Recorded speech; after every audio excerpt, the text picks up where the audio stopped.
Քարոզարշավի հերթական օրը ուժեղ Հայաստան կուսակցությունը սկսել է Սարդարապատի հուշահամալիր այցով, որտեղ կուսակցականները ծաղկեպսակ են խոնարհել։ Քաղաքական ուժը Նարեկ Կարապետյանի գլխավորությամբ հանդիպել է նաև ամենայն հայոց կաթողիկոս Գարեգին II-ին և ստացել վեհափառի օրհնությունը։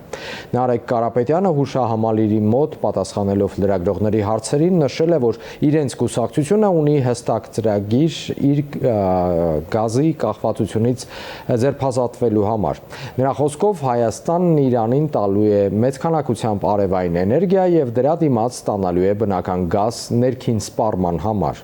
Կարապետյանը անդրադարձել է անվտանգային հարցերին, նշել հաջորդ իշխանության օրոք Հայաստանին զենքը նվիրելու են։ Ես վստահ եմ, որ հաջորդ իշխանությունները զենքը նվեր են ստանալու, շատ էժան են գնելու և Հայաստանը ունենալու է լուրջ անվտանգային համակարգ, որ զենքերը իրար հետ համահունչ են լինելու, այսինքն մասնագիտական առումով մասնագետները ձեզ կներկայացնեն, որ կա անհամահունչություն մեր զինանոցի մեջ, իրար հետ չեն խոսում, և դա բերելու է մեծ խնդիրների, բայց դա ավելի շատ մասնագետները կներկայացնեն։